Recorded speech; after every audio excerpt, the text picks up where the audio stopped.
বাঁচাও, কে কোথায় আছো? বাঁচাও, বাঁচাও আমাকে, আমি মরে যেতে চাই না, আমাকে কেউ বাঁচাও, বাঁচাও।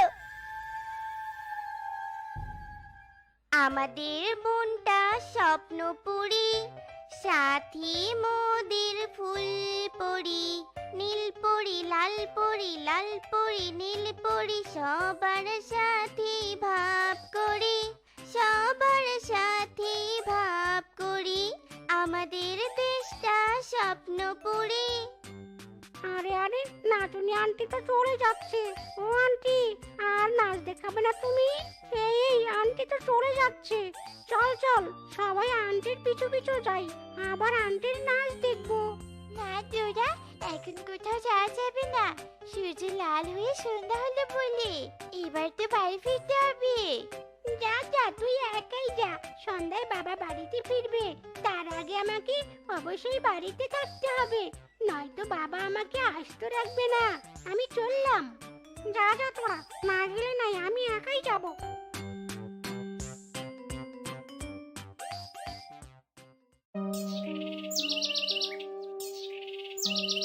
ইরে মাইরি, বাঘিনী মামি, এভাবে ছুটছো কোথায়?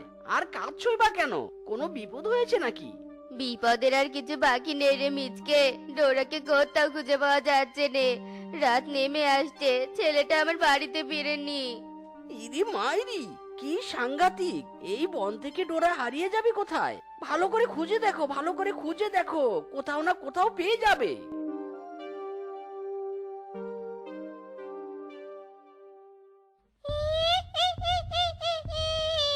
নেই, ডোরা কোথাও নেই, ডোরা এই অভিশপ্ত পুকুরের অতলে ডুবে গেছে। ও নাটুনি আন্টি, তুমি এখানে এসে থামলে কেন? এবার তুমি আমাকে নাচ দেখাবে? দেখাবো নাচ, দেখাবো জম্মের নাচ দেখাবো তোকে। তা ধিন ধিন তা, তা ধিক ধিনাক ধিনাক ধিনা, তা ধিক ধিনাক ধিনাক ধিনা। নাটুনি আন্টি, এ তোমার কেমন রূপ? তুমি ভূতের নাচ নাচছো কেন? ওরে বাবা রে, ওরে বাবা! তা ধিন ধিন ধিনাক ধিনা, ধিনাক ধিনা, ধিনাক ধিনা।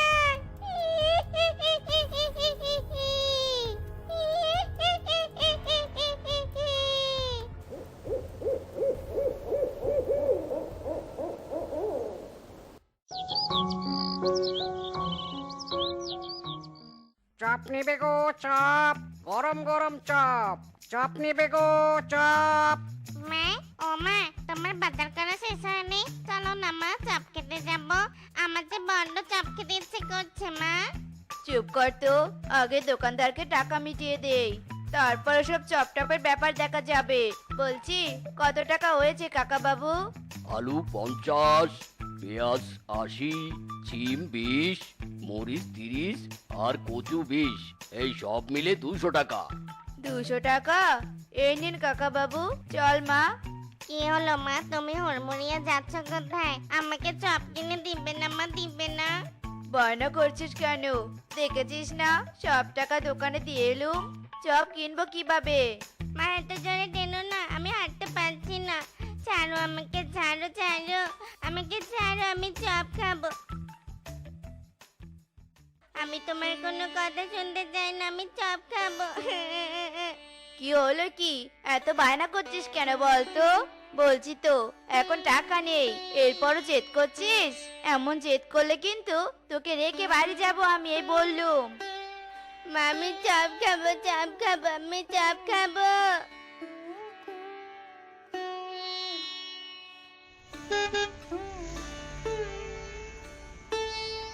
বাবা! আয় বাবা, জলদি আয়, দেরি হয়ে যাচ্ছে তো, বাড়িতে যেতে হবে।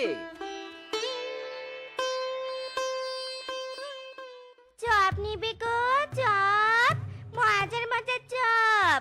এই মেয়ে, তুমি কাঁদছো কেন? কি হয়েছে তোমার? চপ কিনে চেয়েছি বলে মা আমায় ফেলে চলে গেছে। আমিও প্রতিজ্ঞা করছি চপ না খেয়ে আমি বাড়ি ফিরবো না। কিন্তু আন্টি, তুমি আবার চপ বিক্রি শুরু করলে কবে থেকে? সেদিন না তুমি নাচুনি আন্টি ছিলে?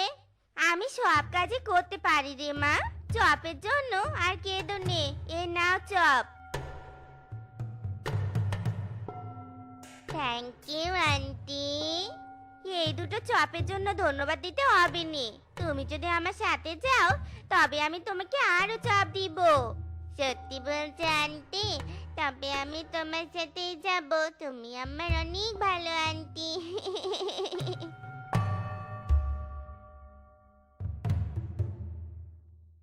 মা বেনা, তুই আমাকে রেখে কোথায় চলে গেলি রে মা? আমার কোথায় চলে গেলি? ফিরে আয় মা, ফিরে আয়। বউ, তুমি আবার কাঁদছো? বউ, এভাবে কেঁদো না। বিনার জন্য কেঁদে আর লাভ নেই। আমি ভালো করেই বুঝতে পেরেছি আমাদের বিনা আর কোনোদিনও ফিরবে না বউ, ফিরবে না। তোমার মতো পাষাণ বাপ আমি আর দুটো দেখিনি। মেয়েটা হারিয়ে যাওয়ার পর থেকে আমি নাও খাওয়া ছেড়েছি। আর তুমি? শোনো বউ, সংসারের প্রয়োজনে, জীবনের প্রয়োজনে আমাকে চলতে ফিরতে হচ্ছে। শোনো বউ, বিনাকে খুঁজে পাওয়া যায়নি আর যাবেও না। এই সত্যিটা আমি মেনে নিয়েছি, তুমিও মেনে নাও।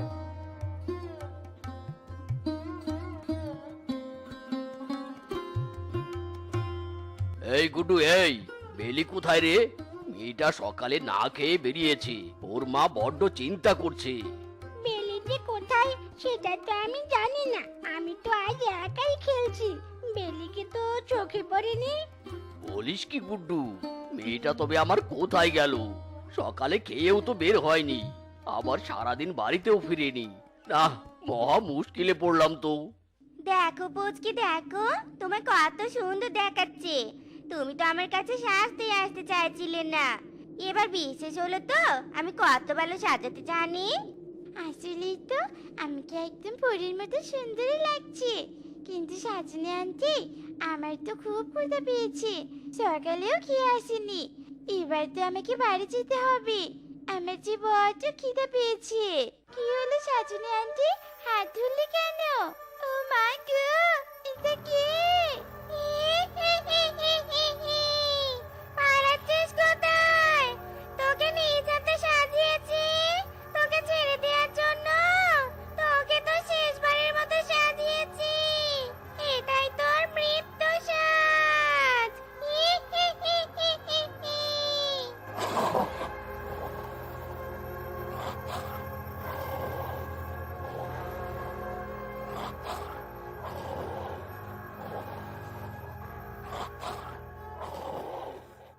আরে আরে, এটা তো আমার বল মনে হচ্ছে। বাবা, আমার বলটা এখানে এলো কি করে? সে আমি কি করে জানবো? বল দিয়ে তো আর আমি খেলি না, বল দিয়ে খেলিস তুই। সে তো বুঝলাম বাবা, কিন্তু বাবা, বল দিয়ে খেলা শেষে আমি বলটা এখানে রেখে যাইনি। সে তুই ভালো জানিস। এখন কথা না বেরিয়ে জলদি গিয়ে বলটা নিয়ে বাড়িতে আয়। আমি বাড়িতে যাচ্ছি, কাজ আছে আমার।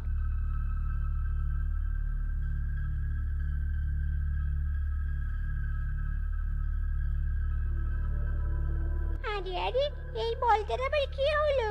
আমি তো বলটা ছুঁইনি, তবে বলটা সরে গেল কি করে? আরে আরে, মস্করা হচ্ছে নাকি আমার সাথে? আমি এগুচ্ছি, বলটাও সরে যাচ্ছে, কিন্তু আমি তো আমার বল না নিয়ে যাব না। এ কি? এটা কার হাত? বাবা, কে যেন আমার হাত ধরে টানছে। বাবা বাঁচাও, বাঁচাও বাবা, বাঁচাও আমাকে। আরে গুড্ডু চিৎকার করছে না? আমার ছেলেটার আবার বিপদ হলো না তো?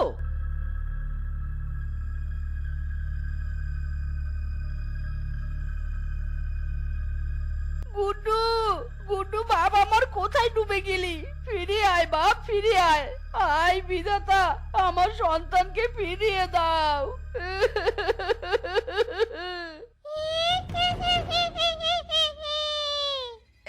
এই কে তুমি?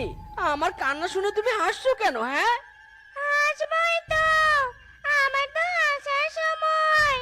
সব বাচ্চাদের যে অভিশপ্ত পুকুরে ডুবিয়ে শেষ করে দিয়েছি। আজ আমার নিজের সন্তান হারানোর কষ্ট কমে গেছে। মানে কি বলতে চাইছো তুমি?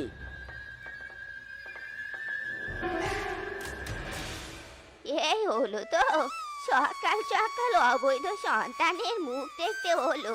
সারাটা দিন আজ খারাপ যাবে।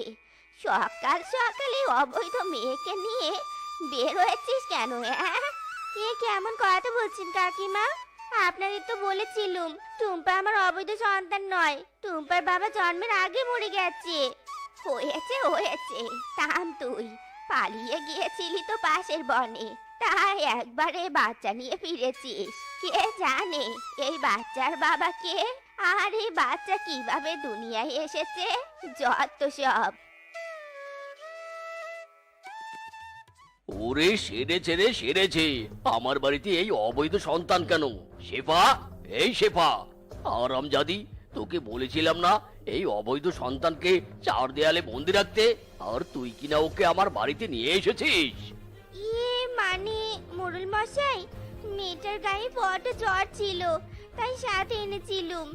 এখন মেয়েটার জ্বর একটু পড়েছে। আরামজাদি, তোর সাহস তো কম নয়। তোর অবৈধ বাচ্চার ছায়া আমার বনের বাচ্চাদের উপর পড়ুক, সেটা আমি কখনো হতে দেব না। আজ এই অবৈধ সন্তানকে আমি মেরে ফেলবো।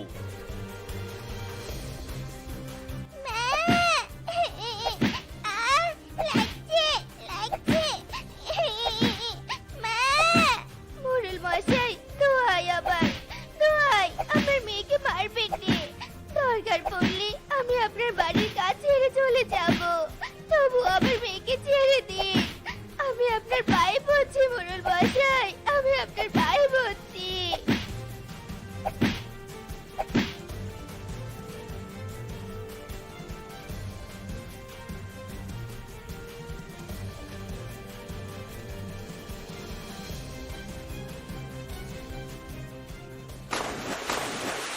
চোখের জল আর বাধা মানছে না। সত্যি সত্যি তোমার আর তোমার মেয়ের সাথে অনেক অন্যায় হয়েছে। তাই বলে তুমি মোড়লের শাস্তি এই মনের অসহায় ছোট্ট বাচ্চাদের দিতে পারো না। মনের আর কোনো বাচ্চার ক্ষতি তুমি করো না, দোহাই লাগে তোমার। খুব কষ্ট হচ্ছে তাই নে? তবে শোন, এক শর্তেই আমি এই বনের বাচ্চাদের ছাড়বো। যদি তুই ওই মোড়লকে আমার হাতে তুলে দিতে পারিস, তবে আমি আর কোনো বাচ্চাকে মারবো না। মানে তুমি তো আত্মা, তুমি তো ওই মোড়লকে ধরে আনতে পারো, তা না করে আমায় বলছো কেন? আমি চেষ্টা করেছি, কিন্তু বারবার ব্যর্থ হয়েছি। কারণ মোড়লের গলায় তাবিজ ঝুলানো, তাই আমি মোড়লের কাছে যেতে পারি না। এবার তুই বল, আমার শর্ত মানবি নাকি আমি তাণ্ডব চালাতেই থাকবো? মানবো মানবো, তবু তুমি আর কোনো বাবা মায়ের বুক খালি করো না, দোহাই তোমার, দোহাই। এবার আমি আমার আর আমার সন্তানের মৃত্যুর প্রতিশোধ নিতে পারবো।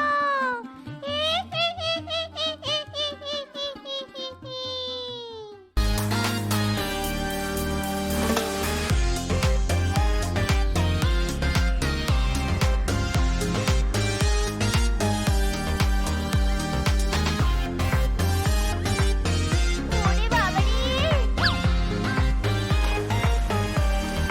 আরামজাদি শ্বশুরের বাড়িতে কোনো শান্তি নেই। এই বাস না গেলে ওদের পেটের ভাত হজম হয় না। মাইরি।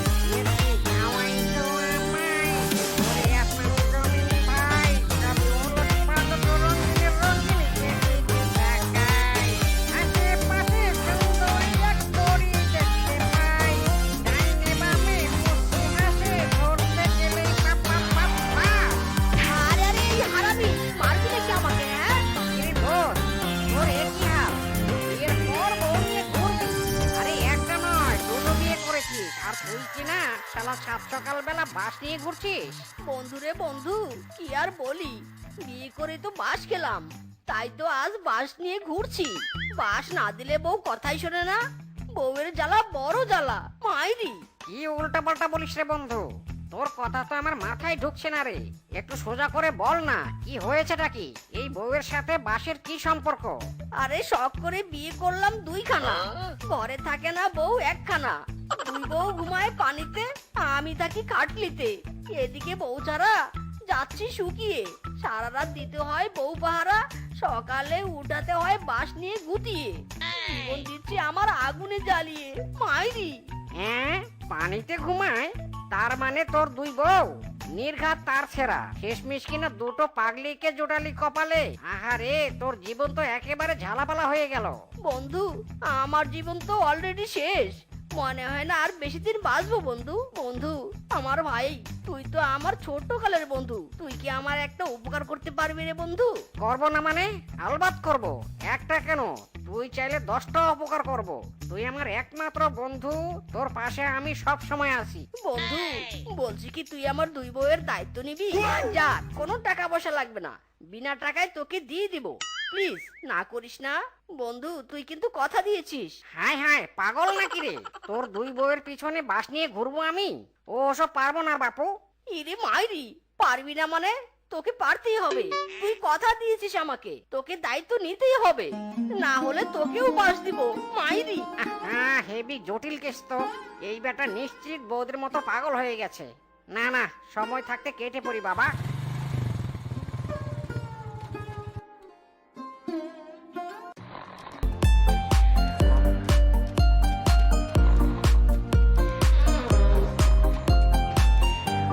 ইস, কি পচা গন্ধ রে বাবা, দম বন্ধ হয়ে আসছে আমার। হঠাৎ করে পুকুরের জল এত গন্ধ করছে কেন? উপরে যেন কার আওয়াজ শোনা যাচ্ছে। এই দুই বউয়ের জ্বালা আর সহ্যই হচ্ছে না মাইরি। ও, তার মানে ওসব কাজ শিয়ালের এই বজ্জাত বউয়ের। শোনাবো, শোনাবো আমার লক্ষ্মী বউ, তোমরা বাড়িতে চলো।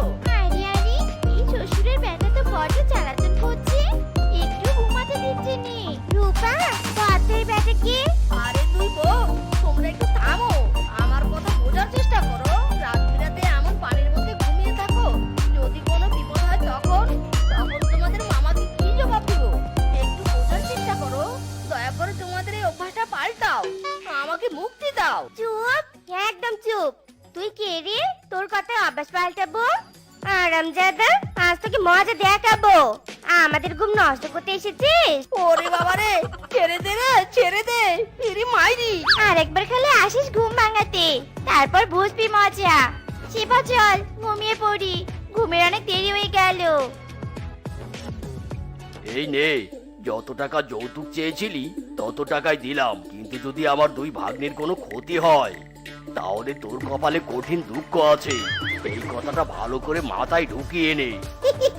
না না মামা শ্বশুর আব্বা, কোনো চিন্তা করবেন না, আপনার এই একমাত্র জামাইয়ের উপর ভরসা রাখবেন। নো টেনশন, অনলি চিল। ছোট বউ বড় বউ, চলো চলো, শ্বশুর বাড়ি চলো। ওরে বাবা রে, মামা শ্বশুর স্বপ্নে এসেছিল, খালি যদি কোনো ক্রমে দুই বউয়ের চুল পরিমাণ ক্ষতি হয় তাহলে মিসকে তুই শেষ। না না, যে করেই হোক দুই বউকে ঘরে বেঁধে রাখতেই হবে। কি করি কি করি? হ্যাঁ হ্যাঁ, আইডিয়া। এই যে দুই ফুলটুসি রমণী। কি হয়েছেটা কি? এত চেঁচাচ্ছ কেন বাপু? কি বলবে তাড়াতাড়ি বলো, ঘুমাতে যাবো আমরা। শুনলাম তোমরা নাকি সুমধুর সুরে নাক ডেকে ঘুমাতে পারো, তাও আবার পানিতে ভেসে ভেসে। তোমাদেরকে নিয়ে তো নিউজ হচ্ছে চারদিকে। তোমরা তো অসাধারণ কাজ করে ফেলেছো। কি সত্যি? আমাদেরকে নিয়ে নিউজ হচ্ছে? আরে হ্যাঁ, তাই তো শুনলাম। আরো শুনলাম তোমাদের দুজনকে দিয়ে প্রতিযোগিতা করবে, যে সব থেকে বেশি নাক ডেকে ঘুমাতে পারবে সেই 5 লক্ষ টাকা পুরস্কার পাবে। কি সামান্য নাক ডেকে ঘুমানোর জন্য 5 লক্ষ টাকা? আমরা তো পাত মারতেও পারি। তাহলে তো আরো ভালো, পেদেও পুরস্কার নিতে পারবে। তাহলে তো ভালোই হবে। ঘুমিয়ে 5 লাখ আর পেটে 5 লাখ, 5 5 10 লাখ। বলুন কবে প্রতিযোগিতা হবে?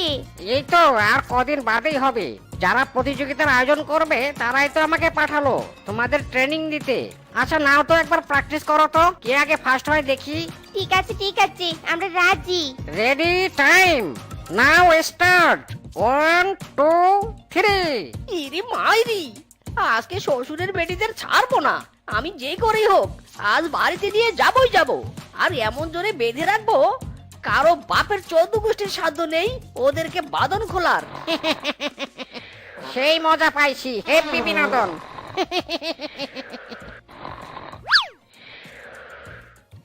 ওরে বাবা রে, দুই বউ মনে হয় পাদের প্রতিযোগিতা লাগিয়েছে। মাইরি, ওরে ওরে পাদ থামা তোরা, ও থামা থামা পাদ। মহারাজ, দয়া করে এবার কিছু একটা করুন। এই দুই বউ তো নাক ডেকে আর পাত মেরে আমাদের পুকুরের পানি দূষণ করে দিচ্ছে। এভাবে আমরা কতদিন বাঁচবো? দূষিত পানিতে থাকলে তো আমরা অসুস্থ হয়ে যাব। শুধু কি তাই মহারাজ, এই পুকুরের মাছ খেয়ে আমরা ক্ষুধা নিবারণ করতাম, অথচ গিয়ে দেখুন মাছ মরে ভেসে উঠেছে। এমন চললে তো আমাদের খাবার সংকট পড়বে মহারাজ। হ্যাঁ মহারাজ, কিছু একটা করুন। আমরা এই নাক ডাকার শব্দ আর এই পাদের গন্ধ একদম সহ্য করতে পারছি নে। না, এবার ওই শিয়ালের পাজি দুই বউকে শাস্তি দিতেই হবে। অনেক দিন থেকে জ্বালাচ্ছে। ওরে বাবারে, কে টানছে ভাবে, ছাড় ছাড়। আমরা কি ক্ষতি করেছি মহারাজ? কেন আমাদের এখানে বন্দি করে রেখেছেন? দয়া করে ছেড়ে দিন। তোরা ঘোর অন্যায় করেছিস। তোরা দুই বউ মিলে আমাদের পুকুরের পানিতে শব্দ দূষণ করেছিস, যার ফলে পুকুরের পানি দূষিত হয়ে গেছে। আর আমার রাজ্যের সব প্রজারা তোদের জ্বালায় কষ্ট পাচ্ছে, ঘুমাতে পারছে না, খেতে পারছে না। অনেকে তোদের পাদের গন্ধে অসুস্থ হয়ে পড়েছে। তোদের জন্য কিছুতেই আমার প্রজাদের ক্ষতি হতে দিব না, তাই তোদেরকে শাস্তি দিতে এনেছি। মহারাজ, দয়া করে শাস্তি দিবেন না। আসলে আমরা দু বোন ছোটবেলা থেকে পানিতে ঘুমাতে পছন্দ করি। পানিতে না ঘুমালে আমাদের শান্তি হয়নি। এটা আমাদের অভ্যাস। যেমন খাবার না খেলে পেট ভরেনি, তেমন পানির উপর না ঘুমালে আমাদের মন ভরেনি। অভ্যাস? তোদের এই অভ্যাসটা কত বাজে অভ্যাস, তোরা কি বুঝতে পারছিস না? তোদের এই অভ্যাসের জন্য দিনের পর দিন আমাদের ক্ষতি হয়ে যাচ্ছে। আমরা ঠিকভাবে বসবাস করতে পারছি না। মহারাজ, তাতে আমাদের কি দোষ বলুন তো? আমরা তো ইচ্ছে করে করছি নে, এটা তো আমাদের অভ্যেস। দয়া করে আমাদের ছেড়ে দিন, আমরা পানিতে ঘুমিয়ে সুখ পাই। দয়া করে ছেড়ে দিন। তোরা শুধু নিজের সুখটাই দেখছিস, এদিকে তোদের জন্য যে আমরা কষ্ট পাচ্ছি সেটা কে দেখবে? ছেড়ে দিব, তার জন্য শর্ত আছে। তোরা আর কোনোদিনও এই পুকুরে আসবি না ঘুমাতে। দে, কথা দে আমাকে, বল আর কোনোদিন আসবি না। আসবনি মানে? তাহলে কোথায় ঘুমাবো? এই গ্রামে একটাই পুকুর। দয়া করে এমন শর্ত দিবেন না মহারাজ। দেখুন, এটা তো আমাদের অভ্যাস। আমরা চাইলেও অভ্যাসটাকে পাল্টাতে পারবো না। কি, মহারাজের শর্ত অমান্য করলি? তোরা তোদের এই বদ অভ্যাস যখন পাল্টাতে পারবি না, তাহলে আজ থেকে সারা জীবনের জন্য তোরা এভাবেই বন্দী হয়ে থাকবি। তোদের জন্য আমার রাজ্যের কোনো ক্ষতি আমি হতে দিব না। সেনাপতি, সেনাপতি, এই দুই বউকে পাহারা দেওয়ার ব্যবস্থা করো। এরা যেন কোনোদিনও ঘুমাতে না পারে। যখনই ঘুমাবে তখনই চাটার বাড়ি দিবে। কি রে হারামজাদা, আমার আদরের দুই ভাগ্নি কোথায়? বাড়িতে তো নেই। কোথায় ওরা? ওরা ওরা তো পানিতে। ওই পানিতে তো নেই। কোথায়? আমার সাথে ইয়ার্কি করছিস? ইরে মাইরি, কেলো করেছে। দুই বউ কোথায় গেল? পানিতে তো ঘুমাচ্ছিল। হারামজাদা, পানিতে কেউ ঘুমাতে পারে? আমার সাথে ইয়ার্কি? ওরে বাবারে, মামা মামা বাবু, বিশ্বাস করুন, আমি সত্যি বলছি। আপনার দুই ভাগ্নি পাগল। পানি ছাড়া ওরা ঘুমায় না, বিশ্বাস করুন। মারবেন না। ওরে বাবারে। কি বললি? আমার ভাগ্নিরা পাগল? তবে রে দাঁড়া। ওরে বাবা, পেটে তো অনেক পাত, কিন্তু বের করতে পারছি নে। ওগো শুনছো? তোমার দুই বউকে বাঁচাও, বাঁচাও। আমরা যে বিপদে পড়েছি। কি হবে এখন?